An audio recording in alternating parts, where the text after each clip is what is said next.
Excellent eye care with state-of-the-art equipment and glasses made while you wait.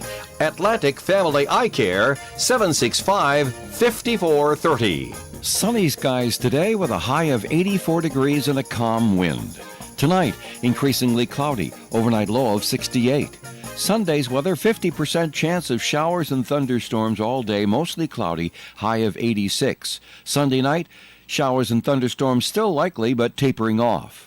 Monday, sunshine and 79. Tuesday, sunshine and 79. Wednesday, sunshine and 83. Thursday, sunshine and 85. And next Friday, partly sunny, hot, high near 90. Currently outside our Navigant Credit Union broadcast studio here on Park Avenue in Woonsocket, it's 67 degrees. WOON Radio.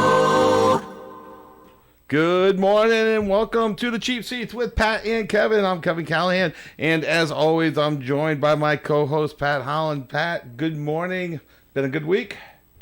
It's been a good week. Well, that's good. Got all the umpires all set for the big tournament? We're all set. All set. All covered. Every game. Yep. All right. We're good. All right. Attleboro tournament will go on as currently scheduled.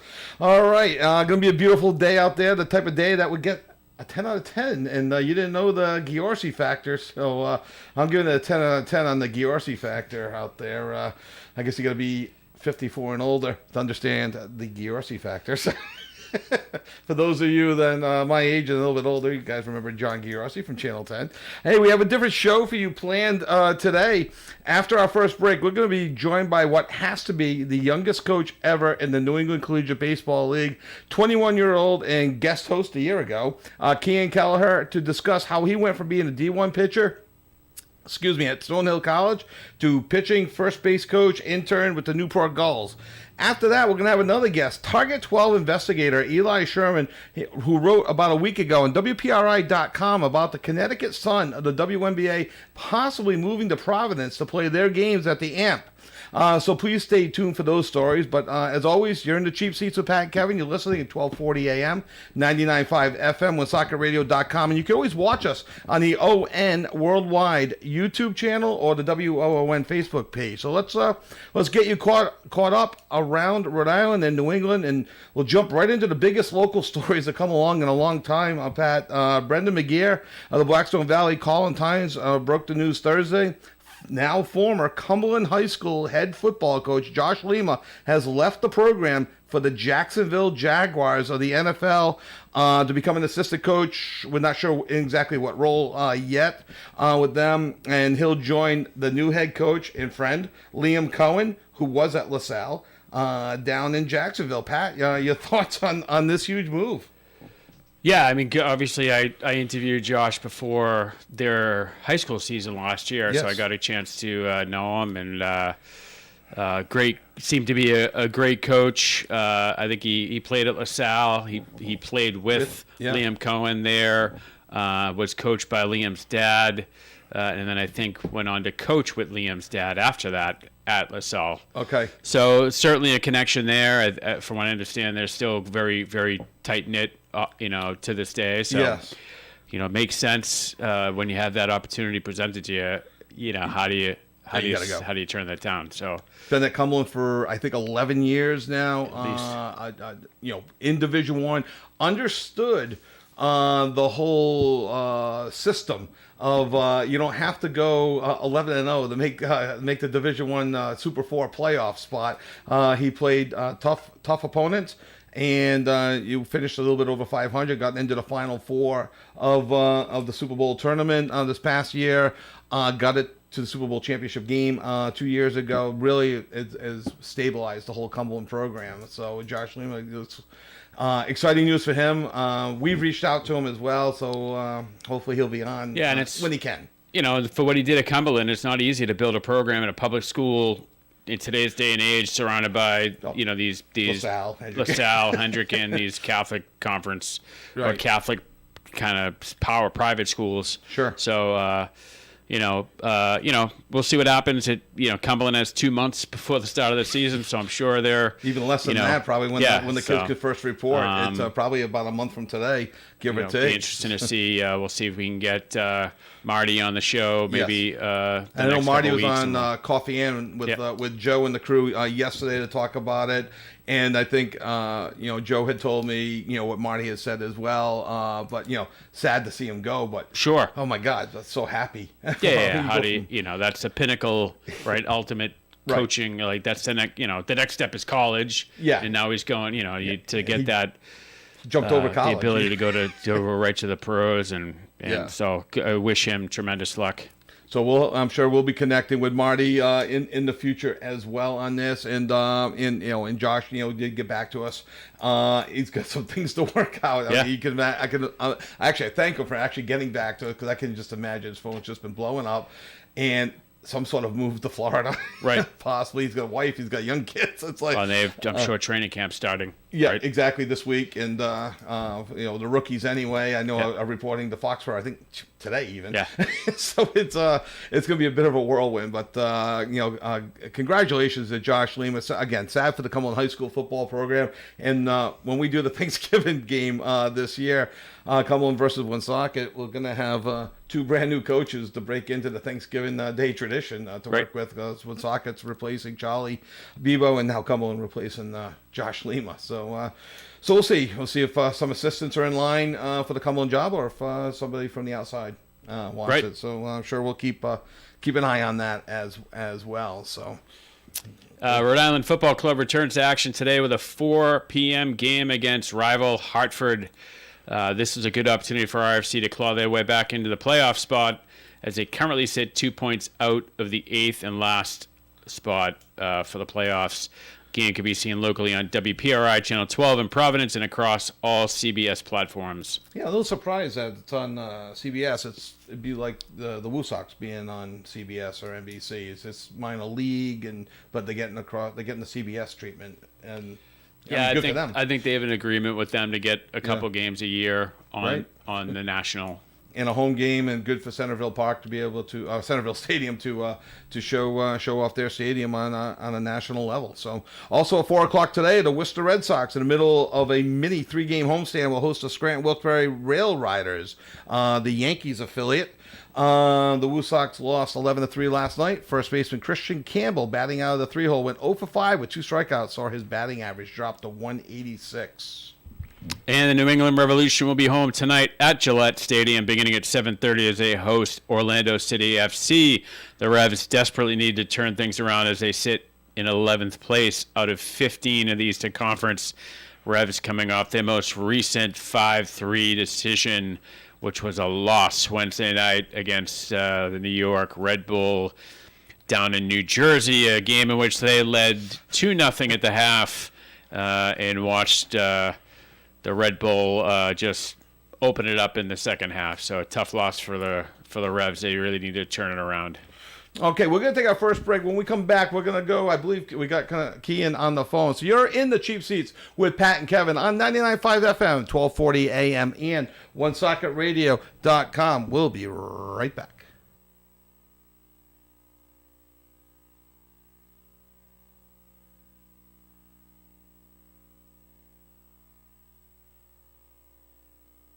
The latest Buick and GMC models are available at Tasker Buick GMC in Woonsocket.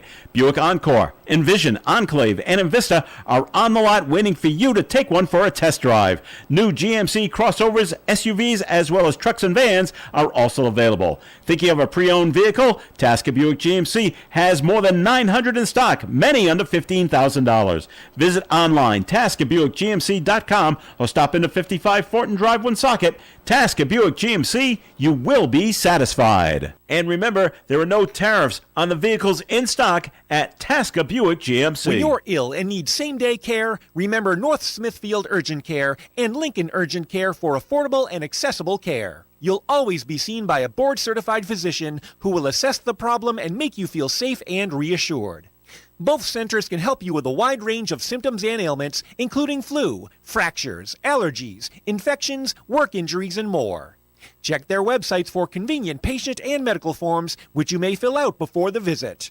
North Smithfield Urgent Care, 594 Great Road, North Smithfield, 768-3400. And Lincoln Urgent Care, 2 Wake Robin Road, Lincoln, 333-9595. Since 1948, their motto has been to give every customer the very best in quality service, as well as attention to detail. And that promise continues today at Michaud's Auto Body, a modern 5-stall facility with the latest in technology. Whenever you have time, please check their website at MichaudAutoBody.com and take a short video tour of their modern facility. It's very interesting. Michaud's Auto Body on Privilege Street, Woonsocket, a second-generation family business. 769-1983. Are you looking to beautify your property this spring? Look to A.J. Moran for stonework patios, steps, walkways, plus retaining walls. Are you looking to beautify your home this spring? A.J. Moran can put veneer stone right on your house to have beautiful looking stone.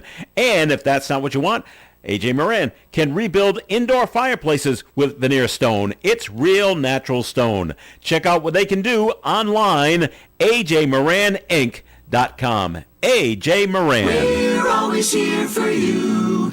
ON Radio. All right, welcome back to the Chief Seats with Pat and Kevin, and we are joined on the phone lines by Kian Keller. Let's go to Kian. Kian, are you there?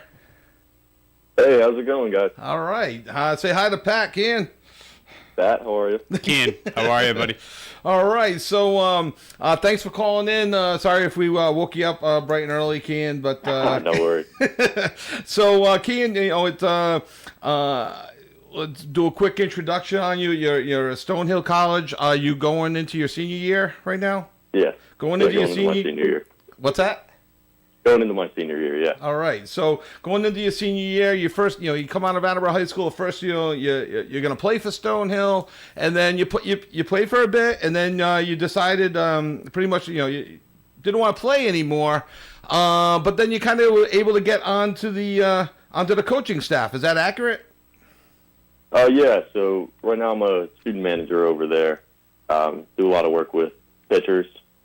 That's kind of what I decided I wanted to do after playing. It's been an interesting road, but it's fun. Was it a hard decision to give up the game to go into being the player manager? Yeah, it definitely was. I mean, I played for going into that probably 16 years. Yeah. And I didn't think I wanted to do that right away. I only started doing it last year after 2 years off. Okay. But, yeah, I just wanted time away from baseball, I guess. But then the second I had that, I was kind of like, I think I missed baseball a little bit. So right. Went back to it, coached 2 years at Attleboro, pitching coach there. And then I was like, I think I want to go back and, try to advance into college baseball. So my understanding is you're in the sports program and you reach out to the Gulls and you get an internship with the Gulls, and then what happened? I mean, now you're a coach? Yeah. So one of my friends was actually in my freshman class for baseball at Stonehill. He's now at Johnson & Wales. Eric Lindley. He's the head of baseball ops for the Gulls. Okay. And so I just applied into the league, into the NECBL. And he saw that I applied. It was for pretty much just TrackMan, like data analyst. And he saw I applied, so recognized the name. He called me up. We did interviews. Thankfully, he brought me on. And then like a day or two before the season started, the pitching coach for the Gulls, we'd been in touch talking about how we were going to do scouting reports. And he told me he wasn't going to be able to make it for the season to Newport, so I emailed the GM, and I was like, hey, I'll be your pitching coach. He was like, how old are you? Like, well, I'm still in school. He's like, okay, so you won't be the pitching coach, but I like the initiative, and you'll be in the dugout. So that's how I kind of got introduced into a coaching staff role there. And are you a first base coach as well, or have you served in that capacity? Yeah. So I coached first. After the first game, the GM called up the manager of the team, and he was like, why are you coaching first base as a manager? You need to be in the dugout. So the next day, he walked up to me, said, you ever coach first? I was like, yeah, I coached it at the 10U level, and he was like, perfect. You want to coach first today? And then I've coached first since then, so it's been good, a lot of fun. Don't tell any of the 10U coaches that. Yeah, all the dads are going to start lining up now. They think it's like coaching first base at the 10U. They'll be up with the Gulls. Hey, was I the one that put you as the first base coach in 10U in fall ball? Say no. May have been. No. Say yes. Yeah. Yeah. I like to take the credit. Started the whole thing, honestly. All right. Pat knows I like to take credit for different things. Yeah. Oh, good stuff. So do you get? So you do the whole gamut with the Gulls? You're on the road with them and everything? Yeah. We're on the road yesterday. We're in Mystic, Connecticut. Not our best game, but I think just a team that needed the All-Star break more than anything. Yep. I think we'll come back and we'll pick up where we left off a couple weeks ago. Yeah, you guys inspired the Red Sox with your own 10-game winning streak a few weeks ago. Isn't that right? Yeah. So it's they're copying us right now. I am a little bit partial towards the Mystic Schooners. My son Tim played for them, so the Gulls are my second favorite team. If you're okay. Okay. With that. All right. That's all right. I suppose. So all right. So Kian, are you? I keep promoting you as the youngest coach on the field in any CBL history. Is that been proven to be true? I honestly have no clue. There are a lot of good young coaches in the league, though. Yeah, they can't be younger than you, though. So No, I don't think they are. But I know there's a couple in Valley, in Holyoke, and also in Ocean State, the Waves. Yep. What's that dynamic like, Kian? I know you're probably the same age as a lot of these players, right? Maybe younger too. What's that dynamic like with those guys, and how's it been to kind of, feel it out a little bit? Because you're not really, right? You can't be their friend per se because you're a coach, but you're their age, and what's that been like for you? It was a little rough at first for me, more mentally than anything. A lot of these guys go to really good like Power 4 school, so I was definitely intimidated going in. Like, why would they listen to me? I'm a student manager at an NEC school.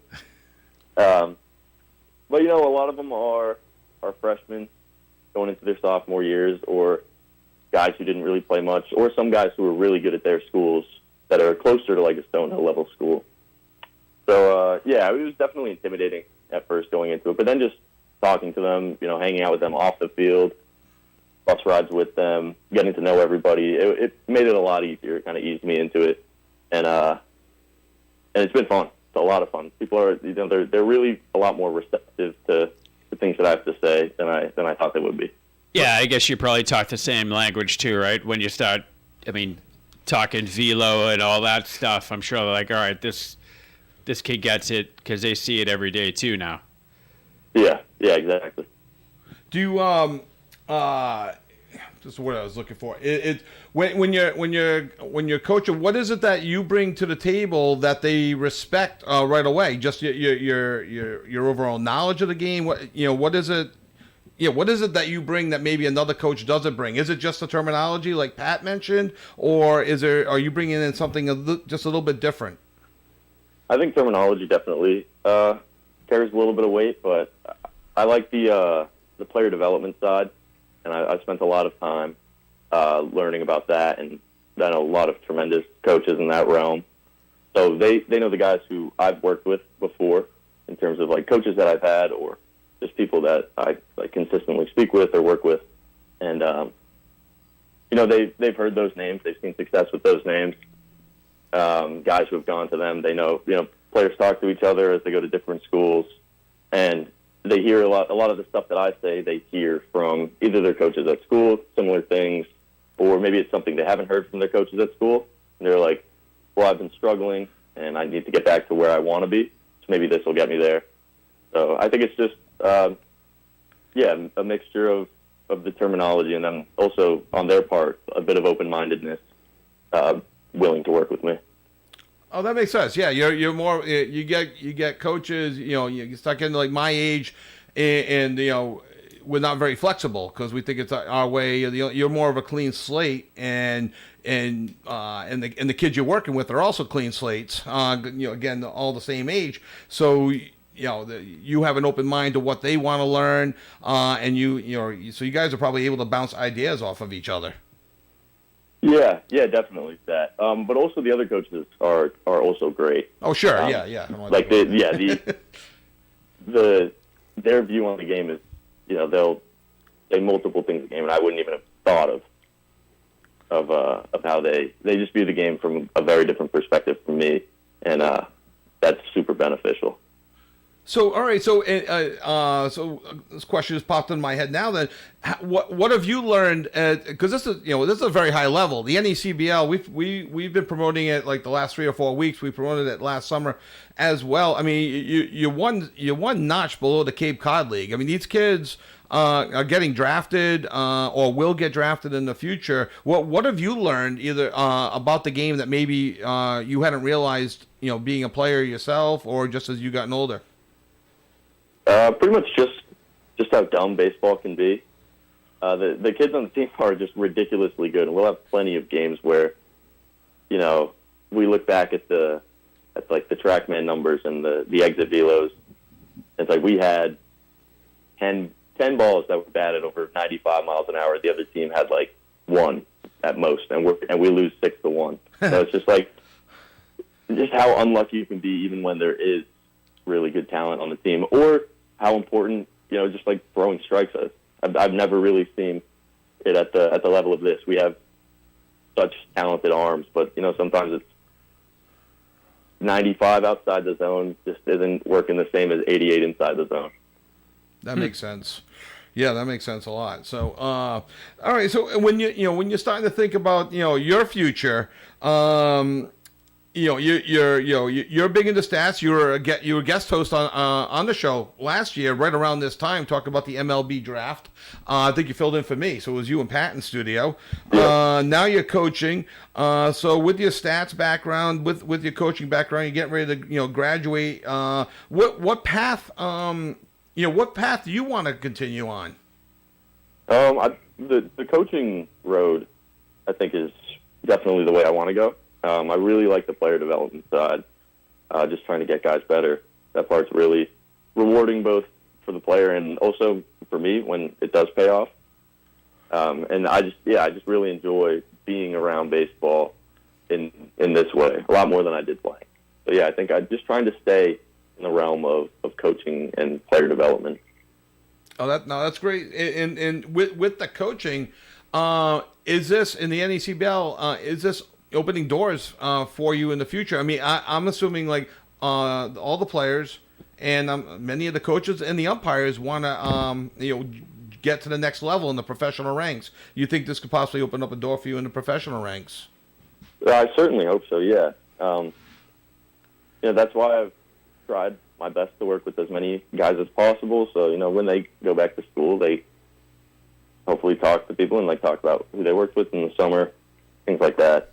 I really hope just the connections I built this summer can, even lead to just a phone call. That would be awesome. Oh yeah, no, absolutely. Yeah, I'm sure, Kean, I don't have to tell you this, but I'm sure this opportunity will open a door for you at some level, whether it be with another NECBL team or at the Gulls long term, or some other area, another D3 college team says, hey, I got this kid I saw, so stay down the path. You're obviously a smart kid. I picked that up just from talking to you last year because you were talking way above my head. Hopefully things work out for you, and just stick with it. Thank you. Yeah, no, it's a great opportunity, and so many different paths in front of you. So even if it's front office and it's not coaching, all the statistical stuff, you hear about it all the time, I'm sure. So, and you as a former player, now coaching, so that's great. I mean, I love the fact that you got these D1 kids that are approaching you to ask about pitching. I mean, that's so cool. Me too. Yeah. I bet you did. All right. Hey, so Kean, you got a big week coming up this week. You got a game Tuesday, then you're back at Cardines on Wednesday? All right. So, and then back after being in Vermont on a Tuesday. Okay. Oh, Vermont, that's a hike. Oh, yeah. So you got, what, about 10 or 11 days left in the regular season. Have you guys clinched the playoff spot yet? I don't believe so. Not yet, but it looks like it looks like you will. And you guys have to, be a four-peat this year. You guys are, what, three-time champions in a row or back-to-back champs? I think back-to-back. Back-to-back. So you're going for the Looking for three-peat. three in a row. So you need a ring. So you got to coach these guys up over the course of the next 10, 11 days. Yeah. That sound good? Yeah, we got to get back to the 10-win ways. Yes, exactly. That would be perfect timing, right? Going right into the playoffs. So that would be awesome. All right. So, Kean, thank you so much for joining us today. We wish you luck with the Gulls and the Gulls season, and I'm sure we'll be in touch going forward. Awesome. Thank you guys for having me. All right. Have a great day. You too. Thanks. Kean Hamill-Kelleher of Attleboro. I think I gave him his first base coaching. Evidently. Who knew I could, see some greatness back in the day, as they say. Now, Kean, making a tough decision back, after during his freshman year to give up playing. It's I know he was a hard good, thrower, good pitcher, a hard thrower, low 90s. Yeah. So. But he even said he just he likes the coaching aspect so much more than the playing aspect, and it's hard. Different pressures for sure. And I think I could say this about Kean and his brother. They're both both great athletes, both great pitchers, but both very cerebral. Yes. About the game. Right, and you don't see that. I mean, we've seen other really good players and good pitchers that don't have that in them. Yeah. They don't have that level. That IQ, that extra notch. His older brother Owen, who played out in Minnesota for a year, and then COVID, ended up at Plymouth State. Played for 4 years there as well, and Kean staying involved in the game. And you just never know where things are going to take you. He's like, oh yeah, all right, I'll be the player manager. Oh, okay, I'll do the internship down in Newport. Oh, this guy can't make it. Just even to put himself out there like he did, right? No, I reached out to the GM and said, hey, I'll take it. Exactly. And I like the response. Hey, I like the initiative, but I think you're a little young. Yeah. Tough to be. But talking to his dad as well. He's, players are coming up to him. Hey, what do you think about this? What do you think about? And that's how it starts. Once one player, you just need the one, then the other. And these rosters have 20 pitcher onlys on it, and you got 2 or 3 pitchers that are talking to him, and he knows what he's talking about. He's talking the language. Or he sees one kid gets a little bit of information, it makes a difference, and now you got another kid go, hey. I talked to Kean. He said I should do this, or maybe my grip should be this, or I should, okay, hey, Kean, right? What do you got for me, right? And Exactly. it's like rabid dogs, so. Yeah.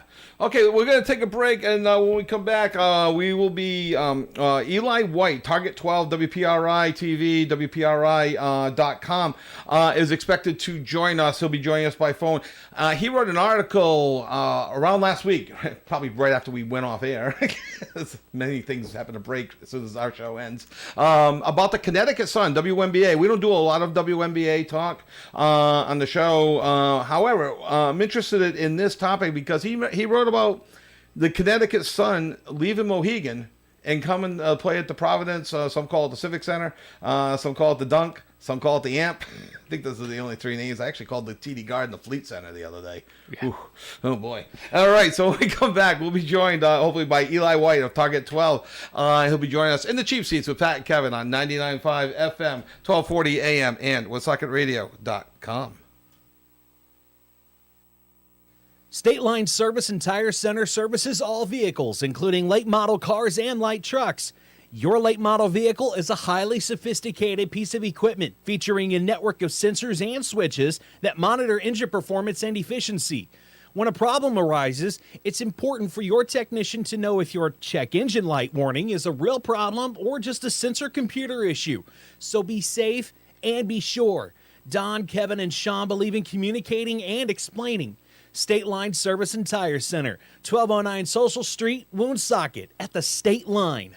Woonsocket Door Sales can handle all types of projects, from the simpler residential installations to the more complex commercial projects. They install, service, and repair.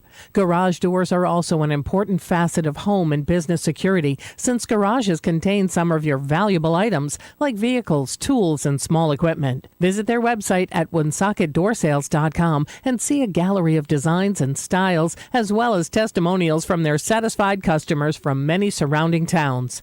Woonsocket Door Sales, 1 Biltmore Avenue, Cumberland, 767-3448. Their reputation for sales and service is ironclad, just like their doors. Woonsocket Door Sales, 767-3448. The world-class distributor of all things electrical is Electrical Wholesalers. They are a full-service electrical distributor with branches throughout Rhode Island, Massachusetts, and New Hampshire. Locally, they're at 113 Clinton Street next to KFC here in Woonsocket, with other locations in Cranston and Franklin, Massachusetts. Electrical Wholesalers provides the highest quality service to electrical contractors as well as residential, commercial, and industrial customers. Electrical Wholesalers is open Monday through Friday, 7 in the morning till 5 in the afternoon. Visit ew-ne.com. Electrical Wholesalers. We're local and live at 99.5 FM, ON, AM, and FM. And welcome back to the Cheap Seats with Pat and Kevin. We were just joined by Kean Kelleher, and really appreciate the time he gave us. It's hope you enjoyed it as well. It just someone so young. We touched on it briefly, but someone so young just putting themselves out there and willingly accepted by the Gulls, by the front office, by the coaching staff, and now the players. Yeah, he mentioned it. It's got to be intimidating. At first, I'm your age. You're pitching at Tennessee, a power conference, and you could do this to be a little bit better. Who are you?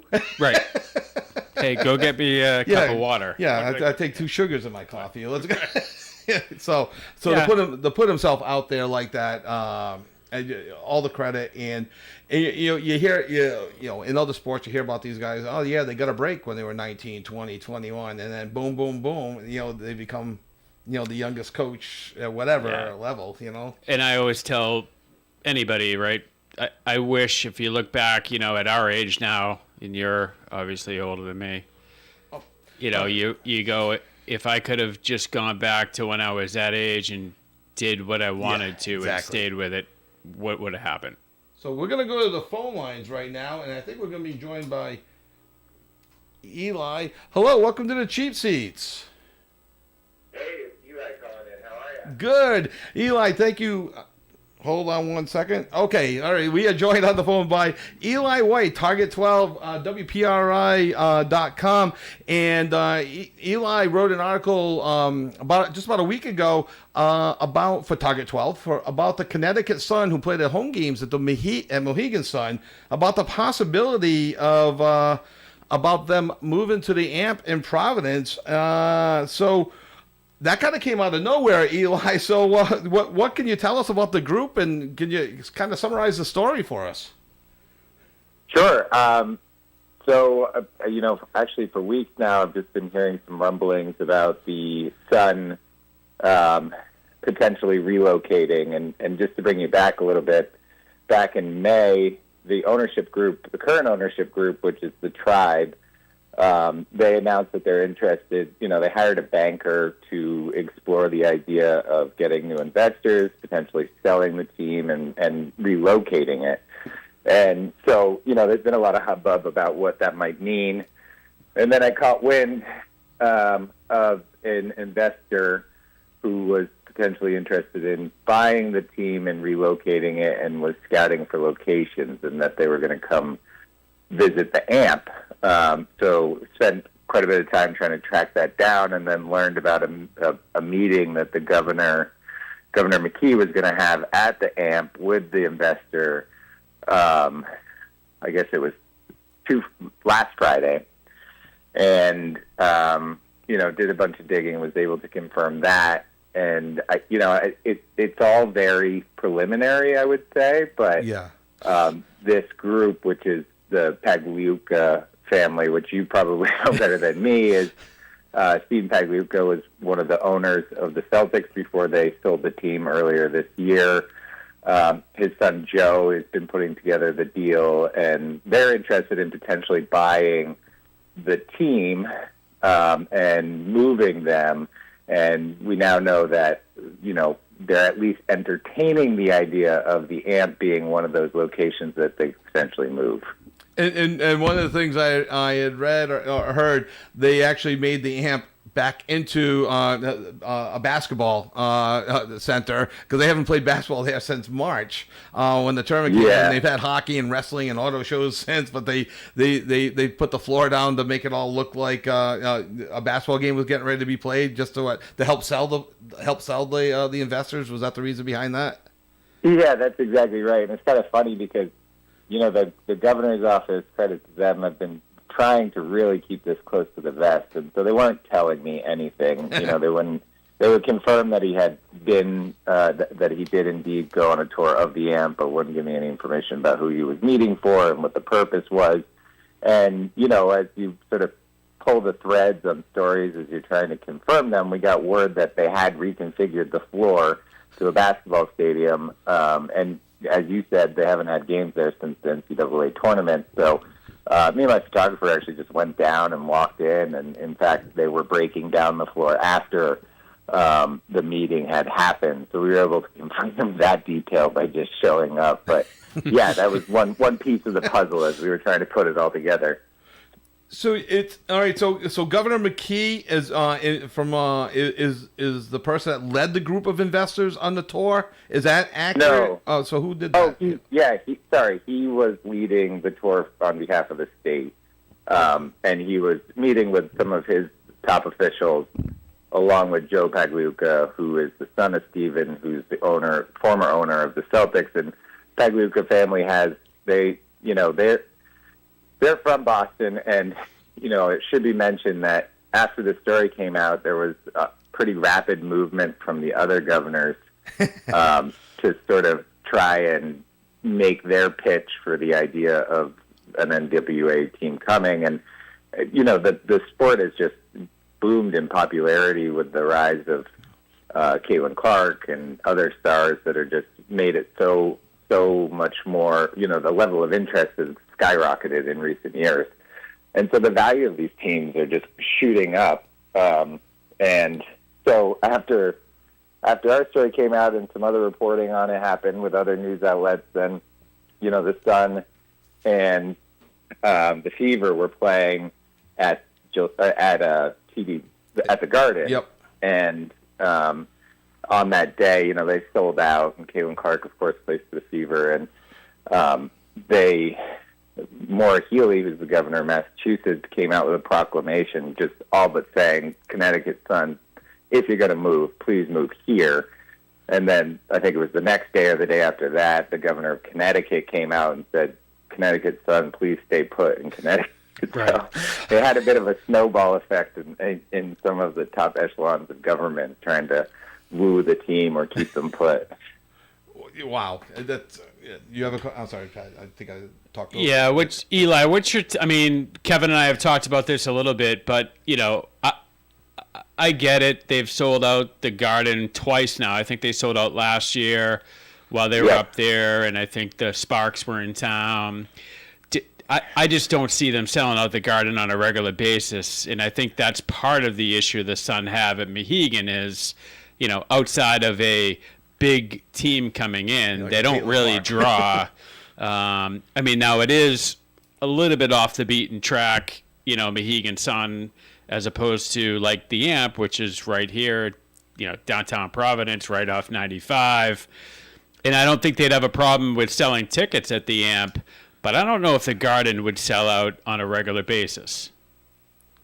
Yeah, I think that's right, Pat, and I agree with you that I think that the AMP would be an incredibly popular spot. Just since coming out with the story, I can't tell you how many people who have reached out,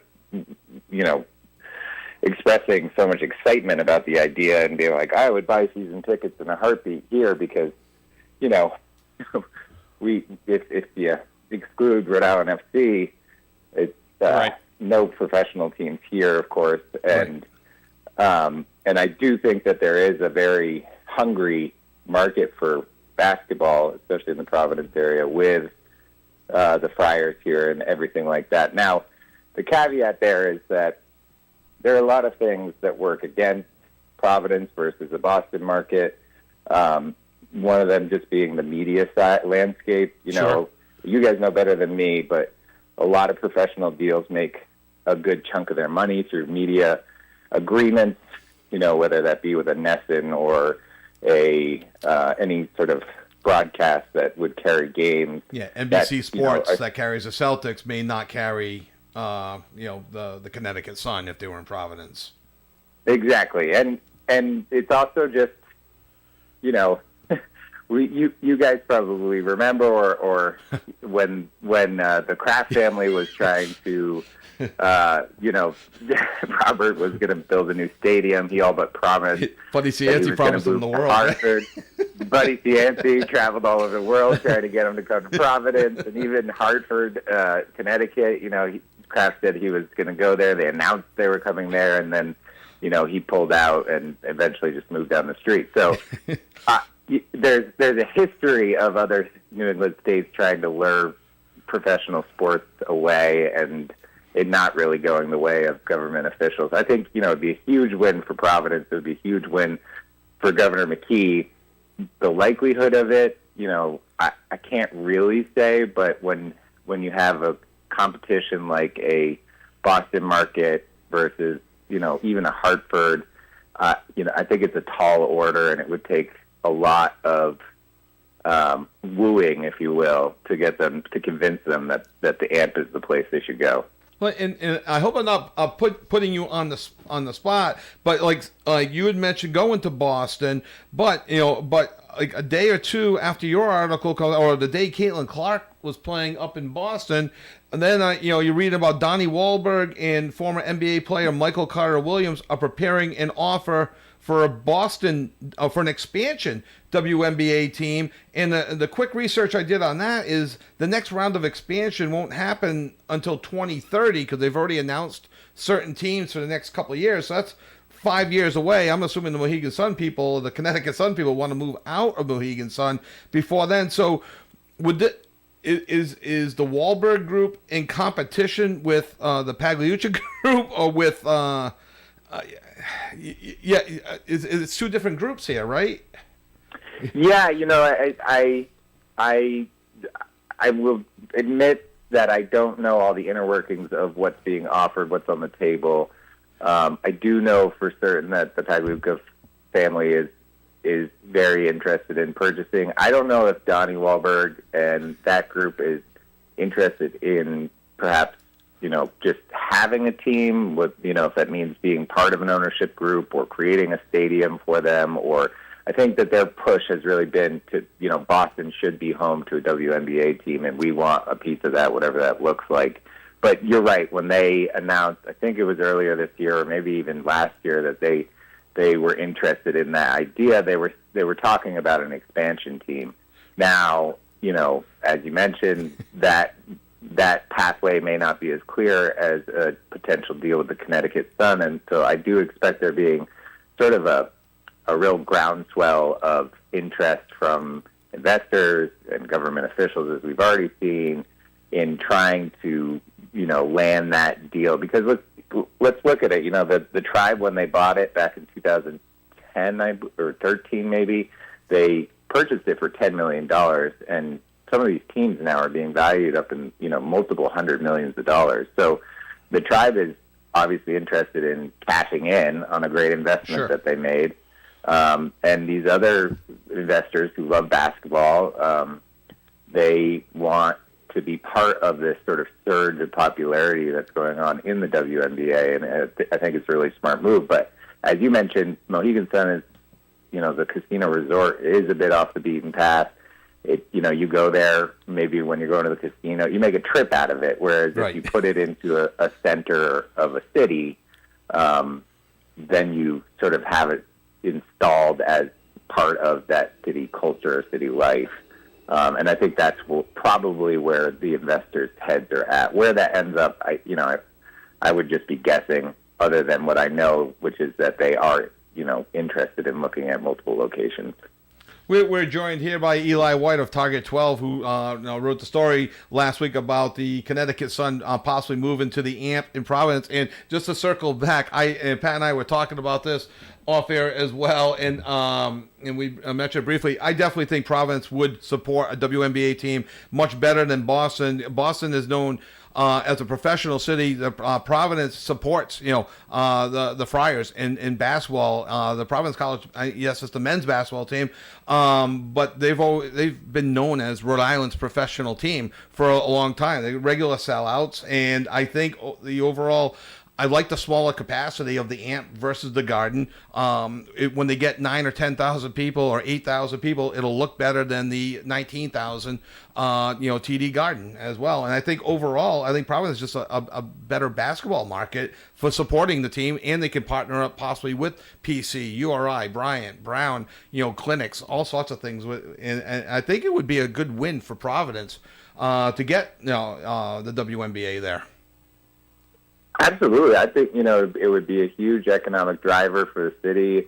Already the mayor has come out and he said he's not part of the governor's effort to talk with these investors, but he was very quick in being like, yeah, let Boston have the Celtics. We'll take the Sun, we'll take women's basketball, let it be here. I think you're right. It's just, we see it with the Friars year after year after year where it's just, that's all anyone can talk about, right? During the season is what's going on, where they stand, how they're going to make the tournament. And I think that a large group of that fandom would move over to the WNBA in a heartbeat. So I think you're right about that. Again, it comes down to, what does the ownership see as their best potential deal? And also, there's the old understanding that that there's an old saying that elephants like to bump into other elephants, and so sometimes it's just that these big investors, they live in Boston, they spend their time in Boston, they just kind of want to be in Boston is the other thing. So there's that element to it as well, that even if they might have a more loyal fan base in the Providence area, it may be that they choose Boston for any other number of reasons. Sure. Oh, yeah. I mean, money being the top of it all. Where can they make the most money? For sure. So, all right. Well, again, we're joined by Eli White, Target 12. Can we stay in contact with you, Eli, for any more breaking news on this as this story moves forward? Yeah, absolutely. We'll keep chipping away at it, and keep an eye out for updates, and happy to join anytime. Thank you so much for joining us on the lines early in the morning. Hopefully we didn't wake you up too early. And No. Our previous guest was a 21-year-old, so we gave him a little wake-up text. All right, Eli White from Target 12, WPRI TV. Thank you so much for joining us in the cheap seats today. Thanks, guys. Really appreciate it. Right, have a great day. All right, Eli White from Target 12, WPRI TV. We're going to take our final break. When we come back, we'll wrap up a little bit of what Eli had talked about, and you'll get Pat and I's thoughts on the Connecticut Sun moving to Providence, moving to Boston, the expansion group. We'll try to wrap it all up for you in the cheap seats on 1240 AM, 99.5 FM, and OneSocketRadio.com.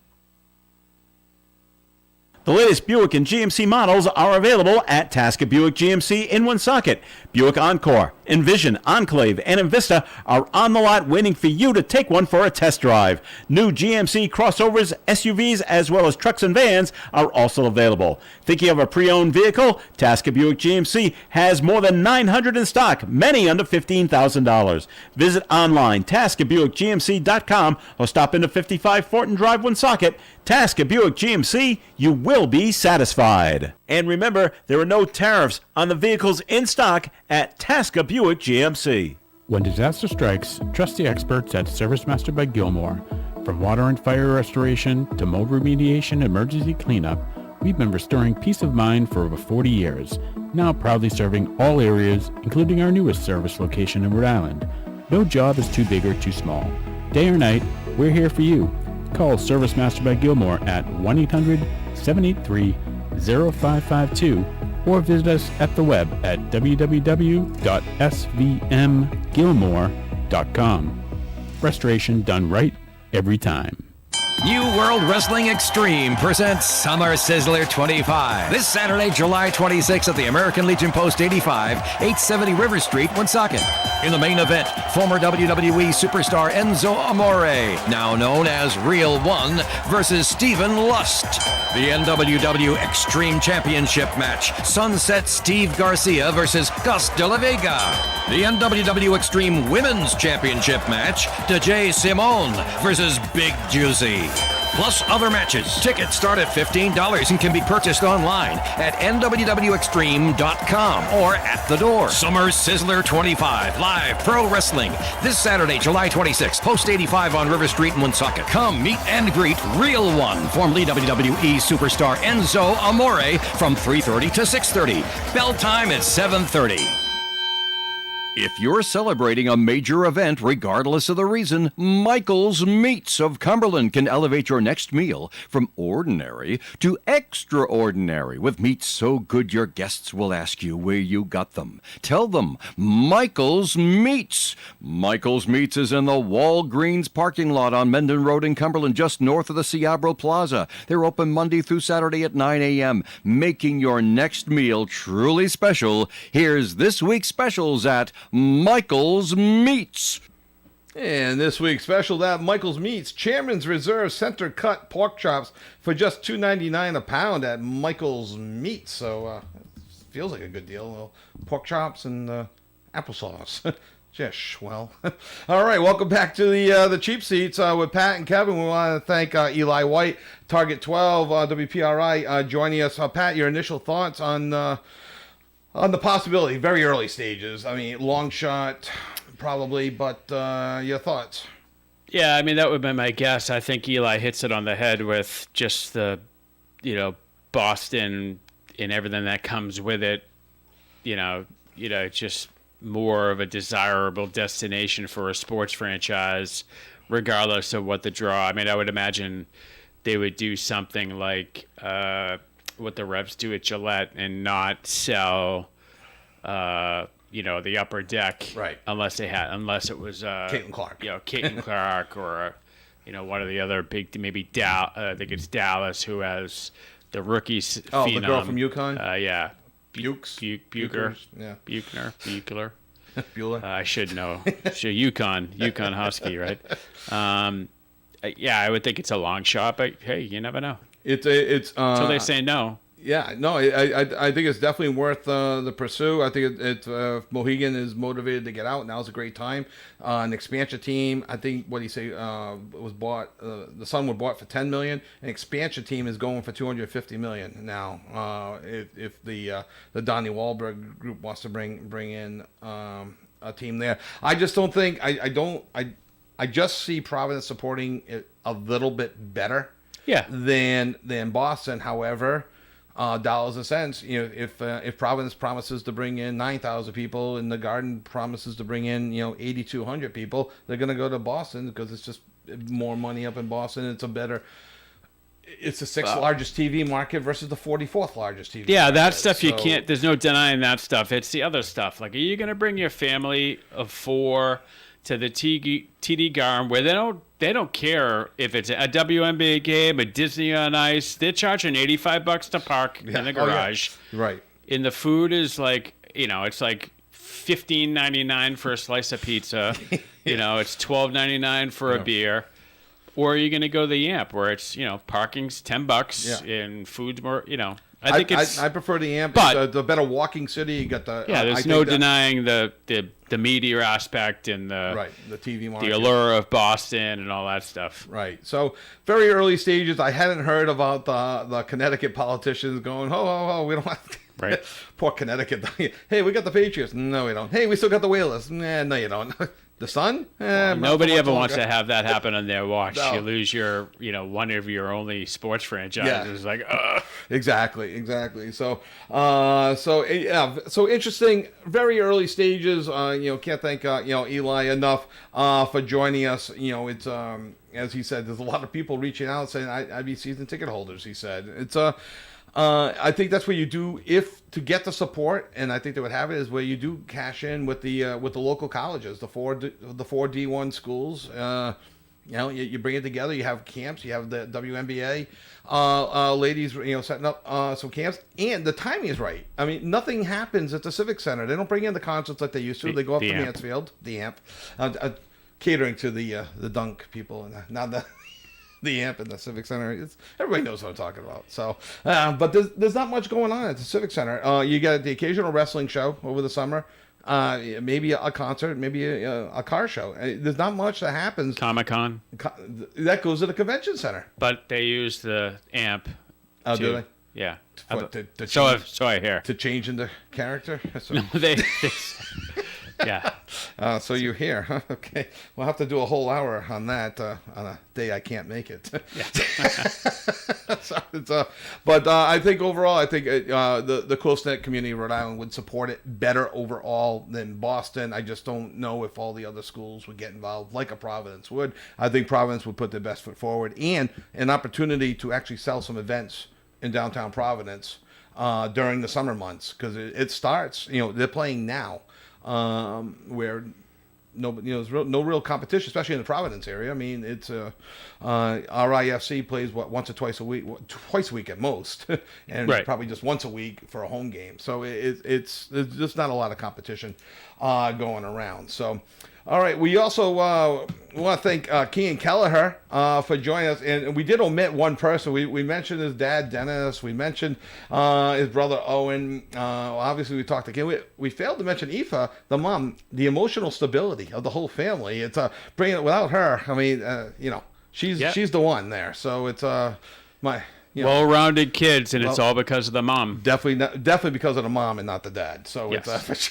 For sure. So, thank you, Aoife. But Kean doing a great job. With the Gulls. The Gulls, they slipped a bit this week. They sit in second place right now. They were in first last week when we spoke. They're behind the Bristol Blues. The Gulls are 21-14. The Blues are 23-12. As we mentioned, the Gulls actually have today off, which is kind of rare in the NECBL. They'll be next Tuesday. They're playing Tuesday on the road, but the next home game is going to be Wednesday at Cardines at 6:35. And just to keep up with the Rhode Island Ocean State Waves, 6-3 winners last night. They're in Mystic tonight. They'll take on the Schooners at 5. They'll return home to Old Mountain Field for 4 straight games, Wednesday, Thursday, Friday. Doubleheader is on Friday. And the Waves are currently in a 3-way tie for 4th place, 7.5 games out of first. There's just 11 days left in the regular season. The season ends on July 30th. They have a playoff, and then they kids report, especially the Southern kids, start reporting back to college right away as soon as the season ends. So if you're one of those that have just been sitting around saying, "Oh, I got time to get to those games. I got time," you're running out of time. It's July 19th. I haven't made it to a game yet this year. I would love to get down to Old Mountain Field in South Kingstown. I haven't been to a game there at all. I've been to Cardines a few times. Have you ever been to one of the? My son went last summer. With my niece. My niece took him, but I have not been. Yeah, I'll try to get, especially. Yeah, go down and heckle Kean. Yeah. We know the first base coach. We can tell him, he didn't yell back. That's right. Loud enough. Send them. Send them. So thanks again to Kean Keller. Next week we have another guest on the show. We haven't had any guests in a while. Next week we got our favorite party animal, Nate Tellier. Joining us, I'm assuming by phone. He's traveling. I don't think he's up in the area. He played at Busch Stadium, sold out Busch Stadium the other night. 42,000 people. The Cardinals aren't getting that for their games this year. Probably not. Incredible. The Bananas were up at Fenway for a 2-game series last week. He's with the Party Animals. He'll be joining us next week. I'm not exactly sure of the time yet, but obviously sometime between 9 and 10. And we'll catch up with Nate. We've had Nate in studio before, so catch him up on he'll catch us up on what's happening with him, maybe his plans for next year as well. So I'm assuming he's going to be coming back next year to Party Animals. I think he's liking it too much. He can't like it too much, but I think he's liking it a lot. A little bit, yeah. Yeah, a little bit. So, all right. We got just a quick shout out to Rhode Island baseball players, right? URI baseball player Anthony DePino drafted in the 7th round by the Chicago White Sox, and Middletown native Caleb Lays, coming off Tommy John And pitching at University of Maine last year was selected by the Tigers in the 4th round. And then I think there was another undrafted player from URI who signed with the Yankees. So congratulations to those guys. Big accomplishments. There were 24 New England players drafted this year, which is up a few from last year. Northeastern actually had 5 players drafted this year, the most of any New England college this year. And it was MIT, Division III kid that was drafted pretty high up as well. So congrats to all those that were drafted. Only a 20-round draft. Like Mike Piazza is famous for going in the 66th round with the last pick. They scaled it down to 40. Around the time Tellier was coming out, it was during COVID, they had scaled it all the way back down to 5 rounds. He had actually signed as an undrafted free agent with the Red Sox as well. Now they're back up to 20 rounds, and I think they're going to be staying put there for a while because they've eliminated some minor league teams throughout as well. So 20 rounds, it's a heck of an accomplishment. So, good luck to those players. Good luck to Josh Lima as he makes his plans for the Jacksonville Jaguars. Good luck to Kian Kelleher as he continues on his coaching venture, and good luck to the Providence Business Group to see if they can get the Mystic Sun to come to Providence, Rhode Island. We want to thank you for joining us in the Cheap Seats with Pat and Kevin. We'll be back next week on 99.5 FM, 1240 AM, and OneSocketRadio.com. Stay tuned for the Tiki Bar at noon.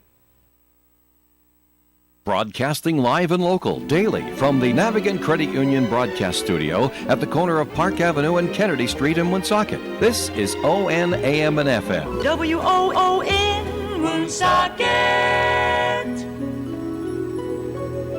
The time is 10:04. NBC News Radio, I'm Lisa Taylor. California authorities say at least 28 people are injured after a vehicle plowed into a large crowd outside of a Los Angeles nightclub. The LA Fire Department says 3 of the victims are in critical condition and 6 are in serious condition.